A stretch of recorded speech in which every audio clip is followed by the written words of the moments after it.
अगर आप देखें मितेश, दो रिपोर्ट्स आती दिखी हैं थोड़ी देर पहले, निकुंज भी इसका जिक्र कर रहे थे। मैक्वारी की अगर राय माने आउट परफॉर्म की रेटिंग है, साथ ही गोल्डमैन सैक्स की भी एक पॉजिटिव रिपोर्ट, खरीदारी की राय, इनफैक्ट टारगेट प्राइसेस भी इन्होंने बढ़ाए हैं। खासतौर से अगर देखें पीवी ऑर्डर बुक काफी एक्टिव नजर आ रही है और Q4 में जो एक स्टेबल या स्ट्रॉन्ग ट्रेंड नजर आया पर्टिकुलरली महिंद्रा एंड महिंद्रा के लिए काम कर गया। आपकी राय यहाँ पर क्या होगी?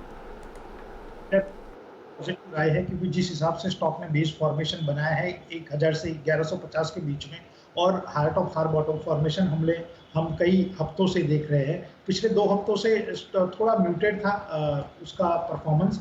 वो 1300 रुपये ऊपर में 1250 नीचे में थोड़ा एक रेंज बाउंड था सेशन पिछले 2 वीक से, लेकिन we are of the view कि नाउ दिस वीक वो जो रेंज है 1292 की 1292 का वो ब्रेक करेगा अल्टीमेटली, और स्टॉक एक नई ट्रेडिंग रेंज के अंदर एंटर होगा। मानसी जी, शायद 1 या 2 महीने में स्टॉक अपने ऑल टाइम जो हाई है 1397 वो क्रॉस करके एक नई ट्रेडिंग रेंज में जाएगा। तो डेफिनेटली व्यू बहुत पॉजिटिव है within the entire sector. Advisable to take the call. यहाँ पे स्टॉप लॉस के हिसाब से हम लोग 1220 का स्टॉप लॉस मेंटेन करेंगे। 1281 के लेवल पे ऊपर इस खरीदारी की राय होगी, और हमारे हिसाब से 1 से 1.5 महीने में 1400 का टारगेट आना चाहिए।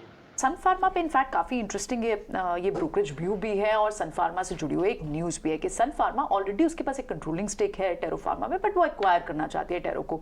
और सन फार्मा पे अभी मितेश बोल रहे थे ये ऑल टाइम हाई की भी बात होगी, इसको तो ज़रूर ध्यान रखें। लेकिन पिरामिल एंटरप्राइज ये स्टॉक कहीं ना कहीं थोड़ा सा अब तो पिरामिल फार्मा पे भी अजय इनफैक्ट व्यू बनने लग गया है। पिरामिल फार्मा भी आप देखें वहाँ इनफैक्ट फुटसी के इंक्लूजन भी होने वाला है, उसमें भी बड़े फ्लोज आएंगे। और अब पिरामिल एंटरप्राइज पर भी अच्छी रिपोर्ट्स आ रही हैं। तो क्या ये इस ग्रुप के लिए जो थोड़ी सी हेडविंड्स दिख रही थी पिरामिल एंटरप्राइज और पिरामिल फार्मा, वो कम होती हुई दिख रही है? ट्रेडर्स को नजर रखनी चाहिए। देखिए 2 दिन से पिरामिल फार्मा बहुत जोर से चला है, हाँ, क्योंकि रिजल्ट बेटर थे और राइट्स इशू में प्रमोटर पैसा डाल रहे हैं। करेक्ट। तो ये स्टोरी हो गई पिरामिल फार्मा की। 200 वाला 60 गया था, अब रिबाउंड आया।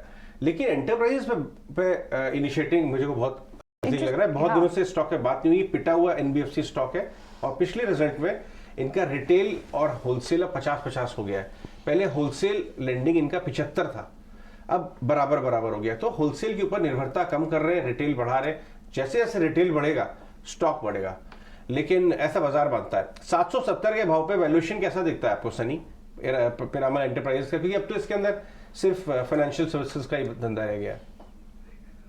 या तो डेफिनेटली पिरामिल एंटरप्राइज में जितनी भी निगेटिव न्यूज थी वो स्टॉक प्राइस में ऑलरेडी रिफ्लेक्ट हो रही है। और जैसे आपने बहुत सही फरमाया कि जिस तरह से रिटेल का ग्रेजुअली जिस तरह से कंट्रीब्यूशन बढ़ेगा, डेफिनेटली कंपनी की एसेट क्वालिटी इंप्रूव होगी, अर्निंग क्वालिटी इंप्रूव होगी।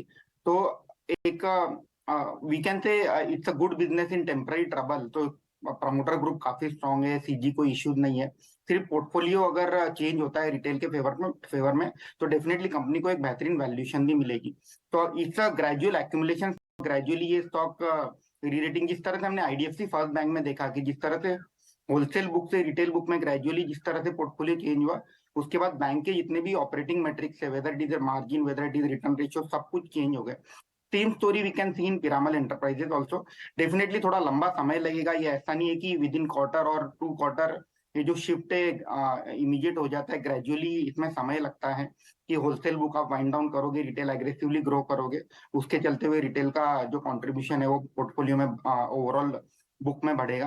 तो definitely it's a gradual accumulation stock. अगर आपका व्यू 12 महीने से 18 महीने का है तो अगले 3 से 6 महीने में इसको ग्रेजुअली एक्यूमुलेट कीजिए पोर्टफोलियो में, और उसके बाद आपको इसके डेफिनेटली रिजल्ट देखने मिलेंगे।